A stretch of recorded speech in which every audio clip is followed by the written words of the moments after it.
ici avec notre petite thé. On commence ? Bah oui, je suis trop contente d'être là. Aujourd'hui, donc, tu es Animatrice dans le podcast et écrivaine. Tu as écrit 3 livres parus et un 4e qui est en cours.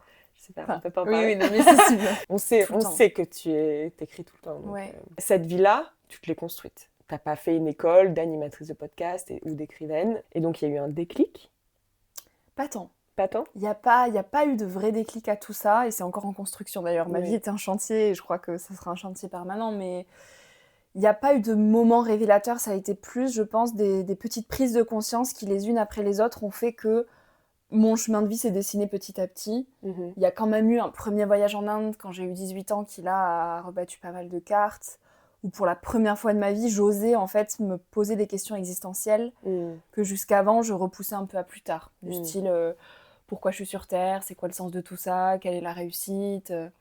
J'avais 18 ans, tu sais, c'est un peu l'âge où t'as pas trop confiance en toi, t'as une vague idée de ce que tu veux pour plus tard, mais en même temps, tu sais pas quitter.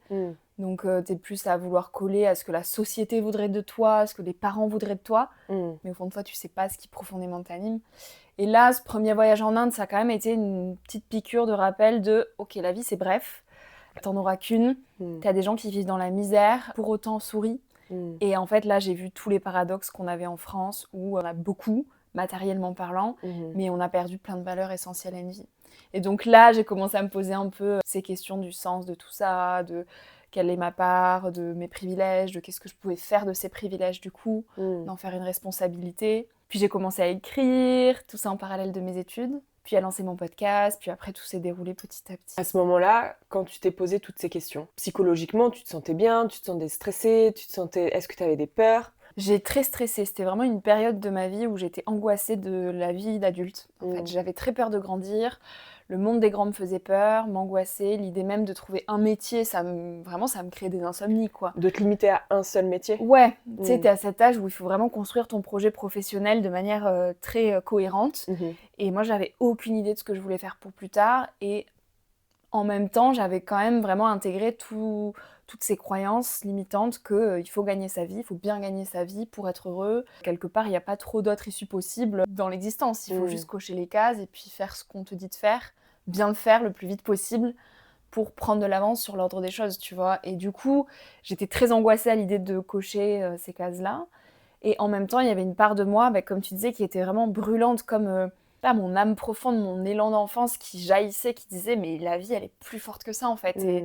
Et ta vraie résistance, ça va être de préserver cet émerveillement, cette joie de vivre, et de ne surtout pas te laisser éteindre par la société. Mais du coup, c'était des années tellement inconfortables parce que j'étais tout le temps tiraillée entre deux manteaux, quoi. Il y avait deux visages, celui de la Victoria qui voulait être l'enfant parfaite, la fille idéale, la copine de rêve, la salariée trop chouette en entreprise, qui ramène les bonnes notes, et une part très sauvage en fait en moi, très vivante, qui avait juste besoin de simplicité, de vie dehors, d'élan de liberté, quoi. Et je savais pas comment faire cohabiter ces deux-là. Donc j'étais un peu tout le temps en dissonance cognitive pendant plusieurs années. Et c'est l'écriture qui m'a sauvée, vraiment. Tu vois, pour certaines personnes, l'écriture et être animatrice podcast, c'est des métiers. Ils ont fait des études là-dedans, etc. Pourquoi toi, tu les considères pas comme des métiers ? Ouais, c'est drôle. Franchement, c'est une bonne question parce que même encore aujourd'hui, j'ai du mal à dire que c'est mon métier, alors que factuellement, ça l'est, quoi. C'est ce que je fais au quotidien, c'est ce qui me permet de gagner ma vie, sobrement, mais de la gagner quand même. Et en fait, j'ai tellement intégré le fait que travailler, ça devait être laborieux, ça devait être dans la peine, ça devait être dans la sueur, il y a quelque chose de très... il faut être dans la force, il faut baver pour réussir. Que quand j'ai commencé à faire des choses qui m'étaient naturelles, dans lesquelles j'étais douée et qui me procuraient du plaisir, pour moi c'était plus de l'ordre de passion que de métier. Et c'est pour ça que pendant très longtemps, j'ai trop travaillé parce qu'en fait, animer ce podcast depuis 6 ans toute seule, c'était un travail colossal. En parallèle, écrire, c'est aussi beaucoup de travail, de créativité, de présence qu'il faut avoir. Je fais pas que ça, je fais aussi des conférences, j'ai réalisé un premier documentaire. Et en fait, prenant du plaisir à faire tout ça, je n'ai pas appris à poser des limites. Et donc ça a un peu froissé tout ce qui est professionnel et personnel. Pour moi, ma vie professionnelle aujourd'hui, c'est ma vie personnelle. Et il n'y a plus vraiment de limites. Et donc oui, j'ai jamais conscientisé que c'était des métiers, alors que sur le papier, ça en est.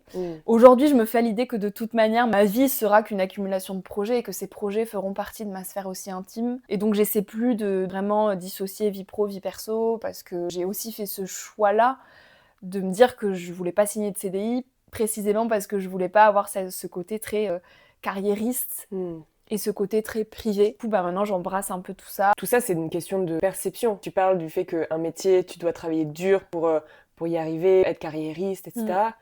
Mais finalement, ce que tu fais, tu travailles dur, tu comptes pas tes heures. C'est vrai. Mais oui, c'est vrai, oui. C'est peut-être parce que c'est un métier passion et que du coup, pour toi, ça te pèse pas. En fait, c'est un ressenti plutôt. Voilà, c'est quelque chose que tu adores faire. Donc, par rapport à quelque chose qui pourrait te peser, parce que du coup, tu rentres dans un moule qui n'est pas le tien, tu te modifies un petit peu pour y être et finalement, ça te convient pas vraiment. C'est ça. C'est qu'en fait, là, je le fais, mais naturellement. Ça vient vraiment d'un élan de joie et de plaisir. Donc, je compte pas mes heures de la même manière. Enfin, je les compte même pas du tout, tu vois. Si on réfléchissait même pas par métier, en fait, je ferais ce que je fais aujourd'hui. C'est ma vie. Pourquoi c'est ce qui m'anime, quoi. Si j'avais un champ de liberté devant moi et ce que j'ai, ce que je ferais, c'est ce que je fais aujourd'hui. Si j'avais aucune contrainte, je continuerais de faire ce que je fais. Et c'est en ça que je travaille beaucoup parce que du coup, je mets pas le mot travail derrière. C'est des passions. C'est des projets. C'est des projets, ouais. Je me parle vraiment en projet. Et d'ailleurs, quand je dis là aujourd'hui, de l'heure à telle heure, je dis pas je travaille, je dis j'avance sur mes projets. Je dis jamais je travaille. Parce que c'est un mot banni.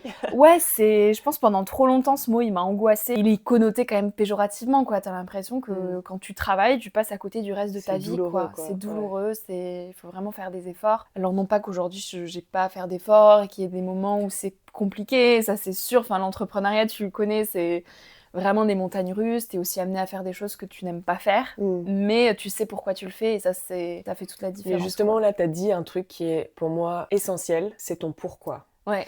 En fait, t'as défini ton pourquoi.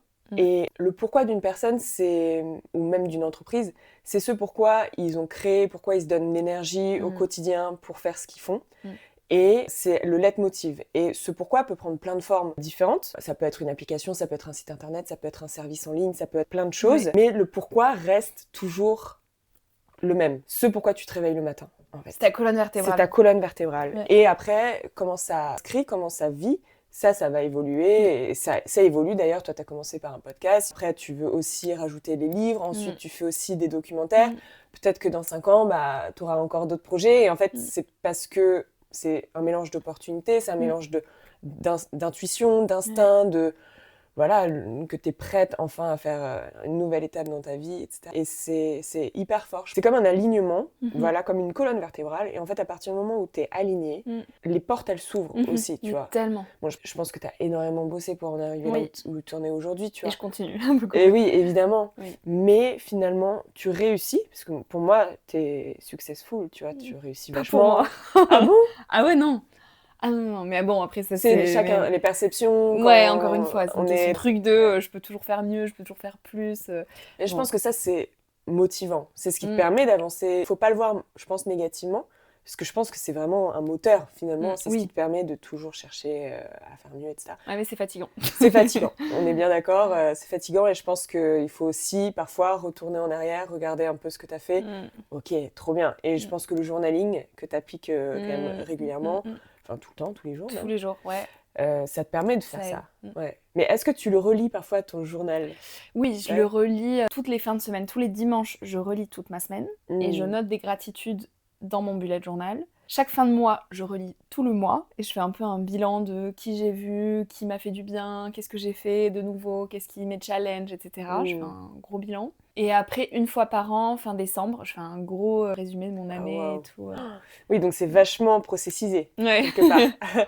Mais c'est super, c'est incroyable. Enfin, il faut beaucoup de rigueur pour appliquer ça. Mais en fait, ça rejoint ce que tu dis, c'est que faire ça, ça m'aide à garder ma colonne vertébrale bien droite, en fait. C'est ça, c'est que la vie, elle est tellement confrontante de plein de manières. Bon, pareil, là, on peut dire professionnellement et personnellement, mais tous, on a des choses intimes à régler, des choses dans nos vies qui coincent, etc. Et de garder sa colonne vertébrale bien droite, ça permet de traverser les vents et marées de la vie de manière beaucoup plus apaisée et sereine. Et aussi d'être en mesure de beaucoup plus attraper les opportunités qui s'offrent à toi. Et au contraire, de refuser celles qui ne sont pas justes pour toi. Quand tu connais pas ta colonne vertébrale, t'es hyper influençable. Et tu peux avoir tendance à être manipulable par tout le monde, à dire oui pour plein de choses, mais qui ne te ressemblent pas. Et en fait, à gaspiller du temps, quoi. Ouais. Et ce qu'on a de plus précieux dans une vie et dans nos journées, c'est le temps et l'énergie qu'on a. Et ça, tu décides à qui, à quoi tu le donnes. Et si tu ne sais pas toi qui tu es et quelle est ta colonne vertébrale, tu vas constamment éparpiller ton temps et ton énergie et ne pas avancer vers ce qui est profondément ta mission, comme tu disais. Et du coup, de bien cadrer ça, ça permet après de piocher dans le monde extérieur ce qui te nourrit, ce que tu veux nourrir. Moi, le journaling, c'est ce qui m'aide à toujours garder le cap, en fait, tu vois, à prendre un pas de recul par rapport à tout ce qui se présente à moi dans ma vie. Et être moins dans l'émotionnel et être plus factuel, quelque part. C'est ça, ouais. À prendre une forme de distance en disant, ok, j'ai vécu ça, qu'est-ce que ça provoque en moi, est-ce que ça j'accepte, oui ou non, pourquoi j'accepterais pas.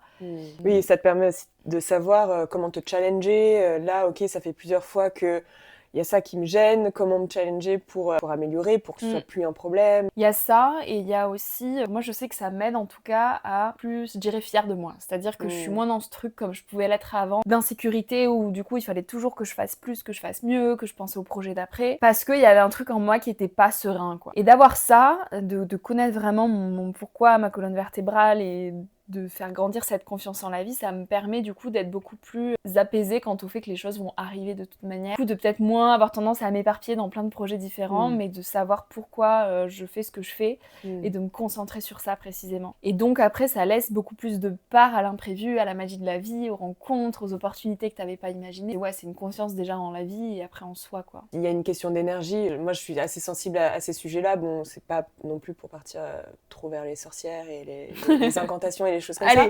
Mais c'est clair. Mais il y a une question d'énergie aussi. Si on est aligné avec ce qu'on veut faire, si on est souriant, si on est apaisé par rapport à tout ça, si on se bat pas continuellement, si c'est fluide, en fait, les choses vont venir à nous. On s'entoure des gens qui nous correspondent, qui sont alignés avec nos valeurs. Ces personnes, potentiellement, si elles sont aussi alignées avec leurs valeurs, elles connaissent d'autres personnes qui seront une opportunité pour nous. Et en fait, c'est des énergies, c'est des rencontres, plein de choses qui nous mettent dans la bonne direction parce qu'on se connaît soi-même profondément. C'est vrai. J'essaie d'en parler, mais je trouve que c'est très dur à démocratiser auprès de gens qui sont vraiment très rationnels, très terre-à-terre. Et en fait, il faut vraiment l'expérimenter et le ressentir pour le comprendre. Comprendre que tout est énergie, en fait. Et c'est sûr que quand toi, tu rayonnes, que tu es dans la positivité, bah, tout agit un peu comme un aimant. C'est-à-dire que tu vas attirer à toi des gens qui ont cette même énergie, qui vont t'apporter des opportunités. De ces opportunités-là, tu vas rencontrer d'autres personnes. Et en fait, c'est un peu comme après un jeu de Mario où tu as des tremplins, tu vois. Et au contraire, et on le voit, il y a des personnes qui enchaînent galère sur galère, tu vois. Parce que c'est un cercle, du coup, après vicieux, où si t'es négatif, t'attires à toi des relations toxiques qui t'amènent dans des situations pénibles, et tu t'enlises, et plus tu te plains, plus il t'arrive des trucs horribles. Et c'est vraiment en fait une loi de l'attraction, tu vois. Et ça, c'est presque un conditionnement de l'esprit. Il faut jouer avec la vie pour tester ça et le ressentir, quoi, vraiment. C'est pas facile de changer son mindset dans ce sens-là, parce qu'il faut quand même beaucoup de lâcher de prise. Ouais. Un peu hors de notre contrôle, quoi. C'est juste à me lever le matin, sourire et être content, et attendre que les choses viennent à moi. Et c'est un peu contre-intuitif quelque part, parce qu'on nous a appris à faire. Après, il y a une nuance entre ne plus rien faire du tout. Tu vois, il y a quand même un équilibre à trouver entre eux, il y a une part d'action à avoir. Je me remets à quelque chose de plus grand, je lâche prise. Je pense que cette aversion au lâcher prise, est un peu galvaudé aujourd'hui, le lâcher prise. Mais en fait, pour moi, c'est rattaché à beaucoup de peur. Les gens veulent contrôler les choses parce que ça les rassure, en fait. Ils ont besoin de faire des plans sur les 10 années à venir pour se rassurer que dans 10 ans, ils seront toujours avec le même copain ou la même copine. Donc on met des bagues aux doigts aux gens pour s'assurer que toute notre vie, on sera avec la même personne. On achète pour être sûr que ce soit chez nous. En fait, toutes nos vies sont un peu cantonnées et verrouillées parce qu'on a peur de ce que la vie pourrait nous proposer de différent. En tout cas, moi, à titre personnel, c'est comme ça que je l'ai travaillé intérieurement. C'est que quand je me suis sécurisée vraiment à l'intérieur de moi, en apprenant à m'aimer moi-même, à ne pas attendre de l'extérieur que ça vienne combler des vides, c'est là que j'ai commencé à arriver à beaucoup plus m'abandonner au lâcher-prise et aux opportunités que je prévoyais pas, parce qu'en fait, j'avais une confiance totale dans l'ordre des choses. Qu'il y ait des événements plus ou moins douloureux ou plus ou moins joyeux, en fait, mon état intérieur resterait stable et ma sécurité n'en dépendrait pas. Enfin, de ce que j'analyse un petit peu, de ce que je vois de la société aujourd'hui, c'est vrai que quand on est autant dans le contrôle, dans le faire, dans le combler les choses et se nourrir d'un tas de distractions, quelque part, ça traduit un mal-être intérieur, ça traduit une insécurité, une peur du futur, une peur de soi-même, une peur du vide. Et du coup, c'est une course effrénée en avant qui est sans fin. Aller creuser la sagesse intérieure, c'est la clé de tout ça, en fait. C'est comment tu t'apaises avec toi, donc ça passe par la méditation, par plein de sagesse bouddhiste, etc. Et je pense que ça va être vraiment aujourd'hui le levier de transformation en profondeur de nos sociétés et de l'humanité, d'aller creuser ce monde intérieur qu'on a en chacun, quoi. Mais c'est un long travail. Évidemment que, en fait, c'est comme un muscle qui se travaille quand tu fais du sport. Tu cours pas un marathon du jour au lendemain et petit à petit, il faut quand même s'ancrer une discipline pour avancer. Mais c'est ce qui nous tient, je crois aussi, tu vois, dans nos vies, d'avoir quand même un cadre, un cap que tu gardes. Sinon, tu te laisses balloter à droite à gauche et puis ton temps, il se perd, quoi, tu vois. Donc, pour moi, c'est une manière de rendre hommage à la vie que d'être discipliné comme ça pour avancer vers ce qui compte vraiment, quoi. Passionnant. Il faudrait que je fasse plus souvent de la méditation. Est-ce que tu arrives, toi, aujourd'hui, à faire la différence entre une peur et une intuition? L'intuition, c'est plus comme des messages que j'ai sur ce que je dois faire ou ne pas faire. Alors que les peurs, c'est pour moi des tremplins. En fait, les peurs, elles indiquent quelque chose qui me pousse hors de ma zone de confort. Et du coup, j'ai une citation au-dessus de mon lit qui est « Fais ce pourquoi tu te dis c'est pas pour moi ». Tout ce que je me dis « Ah, c'est pas pour moi ». J'essaie d'aller chercher ça. Parce que souvent, c'est que là, ça appelle des peurs. En disant oh, c'est pas pour moi parce que je suis pas capable, parce que j'ai pas les compétences, parce que si, parce que ça. Et du coup, j'essaie au plus possible d'aller dompter ces peurs en sortant de ma zone de confort. Moi, j'adore sortir de ma zone de confort. C'est là que je sens que je grandis, quoi. Et en fait, les peurs, avant, elles étaient limitantes pour moi. C'est-à-dire que ça me fait peur, bam, je fige, je laisse de côté. Et ça, en fait, ça crée vraiment une immobilité. Alors qu'aujourd'hui, les peurs, je les observe. Je me dis, ah, ok, là, t'as peur. Bon, qu'est-ce que ça réveille en toi? Pourquoi? Etc. Et ben, tu y vas. Et je vois beaucoup plus ça aujourd'hui comme vraiment un élan pour me lancer dans des projets plus grands que moi, quoi, la peur. Et l'intuition, ça va plus être comme des fulgurances spontanées où, par exemple, là, si on prend le récent projet de Shimla avec Yoann, j'avais une peur immense de réaliser un film, de partir à l'autre bout du monde, de m'élancer dans un projet qui avait aucune certitude sur rien. Et mon intuition dans cette peur-là, ça a été de partir avec Yoann. J'ai vraiment eu une petite voix qui m'a dit il faut que tu ailles avec Yoann. Alors que je le connaissais pas. Intuition, tu peux pas... Enfin si, tu peux ne pas l'écouter. Tant que tu n'écoutes pas tes intuitions, la vie, elle va toujours t'envoyer les messages pour que tu y reviennes. Pattern. Tu vois répétitif. Ouais. Tu vois, moi, quand j'ai eu 18 ans, j'avais vraiment cette intuition, mais fulgurante de « il faut que tu ailles en Inde ». Il y avait des peurs derrière ça. Oh là là, et surtout les peurs des autres. T'es trop jeune, t'es une femme, c'est un des pays les plus pauvres au monde, et ci, et ça, machin. Mais mon intuition, mais elle brûlait. Et mais là, je n'ai pas à vous expliquer le pourquoi du comment. Il faut que j'y aille. Dès que tu veux mettre du rationnel, bam, les peurs arrivent en fait. L'intuition, c'est un truc très abstrait où il faut que tu y ailles, tu vois, c'est en toi, tu le ressens. Et on aurait tellement tous intérêt à se réensauvager un peu parce qu'en fait, c'est comme ça que tu te sens profondément vivant, c'est comme ça que tu te connectes à la vie et que tu as des moments juste d'extase, quoi, où tu te sens en harmonie avec le vivant, quoi. Oui, parce qu'en fait, tu n'as aucune attente, tu sais pas du tout qu'est-ce qui va t'arriver, et donc du coup, tu es ouvert aux possibilités et à tout ce qui va t'arriver. En fait, t'as tout dit. On perd nos rêves d'enfant parce que, vraiment une analyse personnelle, mais j'ai l'impression que plus on grandit, plus on a besoin d'être rassuré, du coup, d'avoir d'exemples autour de soi. Et donc, comme on essaie de coller à certains exemples et modes de vie, plus on écrase un peu notre singularité. Alors que quand on est enfant, on est pleinement nous-mêmes. On est vraiment avec notre âme profonde et notre élan vital. Et aussi parce qu'il y a forcément un peu d'insouciance, tu vois, on ose tout, quoi. On découvre tout est prétexte à l'émerveillement, tout est nouveau. Et du coup, on est vraiment connecté à qui on est et à l'instant présent. Et c'est là qu'on vit des choses incroyables et que ça décuple le temps, en fait. Une journée dans la peau d'un enfant, c'est une année dans la peau d'un adulte, quoi. C'est clair. Et plus on grandit, plus on cherche à connaître ce qu'il y a autour de nous pour nous rassurer. Et encore une fois, ça parle de notre insécurité intérieure, tu vois. Et du coup, on arrive à grandir en préservant cette âme d'enfant et en continuant à cultiver, faire grandir notre singularité et à essayer d'aller titiller toujours la nouveauté parce qu'en fait, c'est la nouveauté qui fait qu'on s'émerveille. Tu vois, quand tu arrives dans un nouveau pays, pourquoi tu te sens autant connecté à l'instant présent ? Parce que tout est nouveau. Oui, c'est ça, c'est un peu chercher son regard d'enfant continuellement, finalement. C'est vraiment... Le voyage, en tout cas, apporte ça, mais aussi se challenger dans des projets professionnels, ou dans des rencontres. Ou des activités, tu vois, toi la peinture. Enfin, on a tous un truc au fond de nous, je pense, qui nous reconnecte à notre âme d'enfant. Mais le plus simple, ça serait de jamais s'éloigner de cette âme d'enfant, de jamais l'éteindre. Mais à mesure qu'on grandit, je pense que notre responsabilité à chacun, elle est d'essayer d'aller reconnecter avec cette part-là de nous qu'on a laissé étouffer avec les années. Et ne serait-ce que pour le monde, en fait. Je pense que la plus belle manière de soigner le monde aujourd'hui, c'est d'arriver à exprimer sa singularité en société. Pour moi, c'est l'écriture. Pour d'autres, ça va être de faire des bons cafés latte. Oui, Tu vois, en fait, on a chacun notre manière d'impacter le monde. Et il Mm. s'agit vraiment de la préserver coûte que coûte et de l'offrir largement aux autres, quoi. Ouais, c'est repartir sur le pourquoi, notre pourquoi Le intérieur. pourquoi, tu vois, on y revient. Quels sont les signaux aujourd'hui qui te montrent que t'es sur le bon chemin?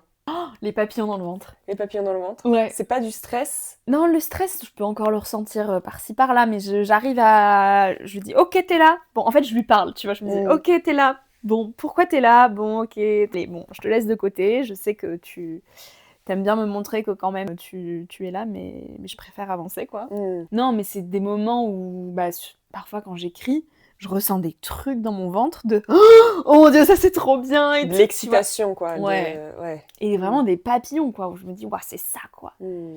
Et c'est ces élans-là qui me portent, qui me disent « Mais là, t'es soutenue, t'es dans le bon chemin, c'est sûr si tu ressens des trucs comme ça aussi fort. » Et puis après, c'est de voir que, en fait, quand tu t'autorises à être toi-même et à porter tes projets au monde, de voir que la vie te répond, en fait. C'est vraiment ça, c'est que, comme on disait tout à l'heure, tu vas avoir la bonne rencontre qui t'amène à telle opportunité que tu n'aurais pas du tout imaginé si tu l'avais prévu il y a 4 ans, c'est impossible. Et du coup, y a une forme de confiance qui se tisse avec la vie, parce que tu sais que quand tu lui laisses la place et que tu lui offres ton potentiel à travers ce qu'on disait, toi, le graphisme, moi, l'écriture, etc., la vie te répond, tu vois. Comme si elle te disait « N'aie pas peur, laisse ton stress de côté, moi je te soutiens, allez tiens, telle opportunité. Ah ok, bon on y va, on se lance. Ah j'ai encore un peu peur, allez tiens, telle rencontre, allez. » Et en fait vraiment c'est un va-et-vient avec la vie, c'est quoi. C'est une discussion avec la vie qui te met sur le bon chemin. Ouais. Il y a des moments où il y a toutes les peurs qui reviennent d'un coup, t'es là « Oh mon Dieu, qu'est-ce qui se passe? Pourquoi? J'arrête, je vais prendre un CDI, c'est horrible. » Et puis le lendemain matin, t'es là « Non mais pas du tout, ok c'est bon, je laisse les peurs de côté et je continue. » Tu vois, ça fait plusieurs fois que tu parles de CDI. Est-ce qu'un CDI, je suis en pour colère toi... contre le CDI. Oui, mais est-ce que pour toi, un CDI, c'est quelque chose où on n'a plus aucune peur? Non. Enfin, je pense que t'es toujours tiraillé par plein de peurs, surtout la peur de passer à côté de ta vie. Hein. Quand t'as un CDI, c'est... en fait, après, t'as peur de perdre le confort que t'as acquis. Donc, on n'est pas plus en sécurité en CDI qu'à son compte. Enfin, ça, j'y crois pas. Hein. La boîte peut fondre les plombs demain, on peut te virer pour X ou Y raison. Enfin, il y a ce côté où tu remets un peu l'ordre de ta vie dans les mains de quelqu'un d'autre, d'un responsable. Il y a un truc où tu te déresponsabilises un peu, tu vois. Et donc, potentiellement, ça te rassure, parce que tu te dis, c'est bon, il y a des forces plus grandes là, des gens qui s'occupent de moi, ça dépend pas que de moi. Ouais. Et quand les choses dépendent vraiment que de toi et que t'es le seul décisionnaire, bon, t'es jamais vraiment seul, mais là, il y a quand même un petit vertige, tu vois, où tu te dis, oula. Donc en fait, là, c'est moi qui décide, c'est moi qui suis responsable de ma vie, quoi. Moi, je fais pas non plus l'apologie, je crois, de l'entrepreneuriat, parce que je pense que c'est vraiment des personnalités. Tout le monde, je le reconnais, ça demande quand même du courage, une discipline, de se dire, ok, comme tu le disais, il y a personne pour te dire, là, tu te lèves, tu fais ci, tu fais ça. Le contrat, il est que signé avec toi-même. Donc je pense que toutes les personnalités ne sont pas capables de fonctionner comme ça, et t'as des gens beaucoup plus suiveurs qui aiment qu'on leur dise quoi faire, à quelle heure et comment. Et donc, tout le monde ne pourrait pas être entrepreneur non plus, tu vois. Je pense que c'est vraiment des choix de vie. Et je respecte tout à fait, il en faut des gens qui sont dans des CDI et qui trouvent une forme de confort, ou pas d'ailleurs, mais qui s'y plaisent. Moi, ce que j'invite à aller chercher chez les gens à travers mes livres, mes podcasts et tout ce que je partage, c'est vraiment en fait, est-ce que ça te correspond pas? Parce que bien souvent, on ne se pose même pas la question de si oui ou non t'es fait pour signer un CDI ou un CDD ou autre, mais un boulot de bureau ou quoi que ce soit. Et en fait, moi, c'est plus ça que je questionne, c'est est-ce que véritablement, là, t'es en train d'étouffer tes peurs d'enfant parce que t'as peur, ou est-ce que, et dans ces cas-là, c'est trop bien, tu le fais parce que pour toi, c'est ce qui te rend heureux et c'est ton mode de fonctionnement. Est-ce que la peur de l'argent, de manquer, ça a été quelque chose de difficile à gérer, de présent dans ta vie? À quel moment? Au lancement? Après? Ouais, bien sûr, je l'ai eu. Surtout au début, forcément, parce que j'avais, je crois, 22 ans quand je me suis lancée à fond dans mes projets. Donc, je terminais mes études, on m'avait proposé un CDI super bien payé. Et en fait, j'ai dit non. Sans certitude de comment j'allais pouvoir gagner ma vie. J'avais déjà lancé mon podcast, je prévoyais de publier mon premier livre. Ah mais, ouais. Mais en fait, j'avais aucune certitude de comment gagner de l'argent avec ça, quoi. Puis Mhm. c'est pas ton premier livre qui te rapporte de l'argent, souvent. Mhm. Donc là, j'étais quand même assez terrorisée, quand même. Mhm. Franchement, je voyais tous les gens autour de moi qui signaient leur premier CDI, et pour le coup, je me sentais vraiment bizarre, quoi. À côté de la plaque. Oui, parce que tu n'avais pas d'autres personnes comme toi dans Ah ton non, entourage. zéro exemple. Enfin, vraiment, j'étais l'ovni de la classe, de l'amphithéâtre. Ils disaient, mais qu'est-ce qu'elle nous fait, Victoria? Et puis mes parents aussi ne comprenaient pas, tu vois. Ils me disaient, mais attends, en fait, là maintenant, t'es en âge de signer un CDI, il faut que tu cotises pour ta retraite, qu'est-ce que tu fais? Il y avait beaucoup ce truc de, c'est pas ça la vie. Et moi, je me suis dit, mais pourquoi ça serait ça la vie, en fait, tu vois? J'avais une angoisse à me dire, mais je veux pas me retourner à 60 ans et me dire qu'en fait, toutes mes années auront été semblables et que je serais passée à côté de mes rêves et d'avoir des regrets. Ouais, et en fait, il y a eu un moment où ça aurait nécessité plus de courage pour moi de rentrer dans les clous que d'oser suivre mes rêves. Et ce jour-là, je me suis dit, allez, si t'essaies pas maintenant, t'essaieras jamais, donc tu y vas. Et là, la vie m'a quand même bien aidée parce que donc j'animais ce podcast et en fait, chaque rencontre, chaque personne que j'interviewais venait me rassurer quant au fait que ça allait aller et que c'était possible de vivre différemment. Donc là, j'ai commencé petit à petit à avoir des exemples de gens qui vivaient une vie, je dirais pas atypique, mais du moins hors des sentiers battus. Et un jour, il y a eu Satish Kumar, qui est un sage indien, qui m'a dit une phrase qui m'a franchement chamboulée. Il m'a dit, écoute, ne cherche pas un métier, cherche plutôt un mode de vie et demande-toi de combien tu as besoin pour vivre. Et alors là, le soir, je suis rentrée, je me suis dit, oh, j'ai pas cherché un métier, oui. Ok, alors de combien j'ai besoin pour vivre? Et j'ai commencé à faire toute la liste de mes dépenses essentielles. Alors oui, j'ai pas d'enfant, bon. Mais je me suis dit, en fait, j'ai pas besoin de tant que ça, quoi. Tu vois, t'as besoin de manger, de te loger, c'est tout. En fait, c'est les besoins primaires, c'est ça, quoi. Et là, ça a rassuré un truc en moi en me disant, bah, aussi de par mon éducation, je remercie mes parents, mais on n'a jamais manqué, mais on a quand même toujours vécu dans une forme de sobriété où il n'y en avait jamais de trop. On a toujours, moi, on m'a appris à quand même faire attention à mon argent, à mériter l'argent que je gagnais. Donc en fait, je suis jamais tombée dans des futilités, d'acheter beaucoup de vêtements pour rien. Tu vois, je sors pas, je bois pas d'alcool, je fume pas, donc j'ai pas de voiture. Et en fait, ça élimine quand même une grosse partie de dépenses un peu futiles de nos vies contemporaines. Ouais. Et je me suis dit, mais ok, en fait, si je gagne juste ça par mois, c'est bon. Bon, bah, c'est bon. Donc là, en fait, ça a déjà un peu déchargé un truc en moi. Et je me suis dit, ok, rationnellement, bon, combien de temps je peux vivoter sur l'argent que j'ai en compte. Et donc là, bah, je tapais dans mes babysitting, mes saisons l'été où j'allais travailler en refuge de haute montagne, les extras en restauration, tu vois. Et en fait, je me suis dit, bon, bah, si je peux m'en sortir avec ça, et ben, je donne toute ma chance à mes projets. Et donc, ça a libéré, ça a rassuré un truc en moi. Et c'est là que j'ai commencé petit à petit à vraiment dédier tout mon temps à mes projets. Et puis là, la vie a commencé à me soutenir, en fait, en me disant, mais bien sûr, merci, tu me fais confiance, tu oses t'abandonner à l'inconnu, bon, bah, on est derrière toi. Je parle avec la vie souvent, et la vie te répond. Et du coup, bah, moi, ça s'est passé comme ça, où après, je commençais à signer mes premiers contrats, et même moi, je me disais, mais c'est pas possible, là, je signe un contrat pour mon podcast, mon Dieu, mais ça veut dire que je suis payée à faire ce que j'aime. Puis tu te rends compte que c'est possible, et donc, dès lors que tu commences à voir que c'est un peu possible, bah, tu continues, puis d'un projet, on appelle un autre, et puis un autre, et puis un autre. Bien sûr. Au milieu de ces années-là, évidemment, t'as toujours des peurs qui reviennent à un moment donné, où c'est un peu plus instable, où tu te dis oh, mais du coup, dans 3 ans, qu'est-ce qui va se passer? J'en sais rien. Bon, j'y pense pas. Voilà, tu apprends à naviguer au milieu de tout ça. C'est ça. Mais aujourd'hui, avec le certain recul, ça va faire, je pense, je sais pas, 7 ans que je suis entrepreneur.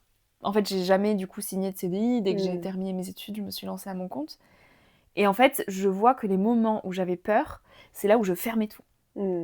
Et où je n'avais plus du tout d'opportunités, où tout se figeait. Parce que j'entretenais la peur. Et la peur entretient la peur. Et bloque la magie de la vie, vraiment. Et en fait, les fois où je me disais, bon allez, c'est bon. L'année dernière, au même moment de l'année, c'était pareil. Ça va aller, je vais avoir une bonne opportunité, un bon truc, un bon machin. Et en fait, dès que tu fais confiance et que tu laisses la peur de côté, tu la transformes en confiance, bam, tu réouvres en fait. C'est dingue comme la vie te répond. C'est pour ça qu'aujourd'hui, je parle avec elle. Parce que pour moi, c'est ma meilleure amie, quoi, tu vois. Je me dis, non, mais là, t'es dure en ce moment, quand même. Pourquoi autant Évidemment qu'il y a 7 ans, bah, je pourrais pas avoir ce recul-là parce que je commençais. Donc, il y a quand même un temps incompressible où la vie t'apprend et où t'apprends d'elle aussi. Et en fait, c'est vrai que sans ce recul-là, aujourd'hui, je pourrais pas me dire que tout ça est possible, que la vie te répond, que d'opportunités t'as des opportunités, que quand t'as peur, tu figes, que quand t'es dans la confiance, tu attires. Et tout ça, c'est en expérimentant en fait que tu peux vraiment l'ancrer, le ressentir en toi, quoi. Mais du coup, c'est magnifique parce que plus tu grandis, plus tu t'apaises. Parce que plus tu te rends compte que ça va, c'est ok, quoi. Ouais, c'est ça. Je me dis, au pire du pire, qu'est-ce qui se passe? Genre là, vraiment, le pire scénario qui puisse être, en fait, tu te rends compte que c'est pas si pire. Tu peux avoir, donc évidemment, il faut donner tout ce que tu peux donner et mettre toutes les choses en place pour que ça se fasse. Si ça ne se fait pas, parfois c'est parce qu'il y a mieux qui t'attend. Oui. Et ça, pareil, c'est une phrase très bateau quand t'es dans la galère, quand on te dit non, non, mais il y a mieux qui t'attend, t'inquiète, tu vois. C'est comme quand on te dit t'étais plus avec ton copain, bon bah un de perdu, il se retrouve, t'as pas envie d'entendre ça quand toi t'es en détresse. Et en fait, pareil, avec l'expérience, tu te rends compte qu'en effet, les moments où ça bloque et que tu dis je fais confiance et qu'il y a mieux qui m'attend, avec du recul, tu te dis mais tellement, en fait, c'est parce que ça a ouvert cette porte-là. Mais sur le moment donné, je pouvais pas le voir. Let's go! Merci beaucoup pour ton temps et ton énergie. Ça aurait pu durer des heures. En fait, c'est un peu le problème entre nous, c'est que voilà, je trouve ça passionnant en fait de refaire le monde avec toi. Et j'espère que ça vous aura intéressé. J'en suis sûre. Et on se retrouve pour un prochain épisode. Oui. Merci Bisous. beaucoup. Merci Julia, c'est trop cool. Oui, merci.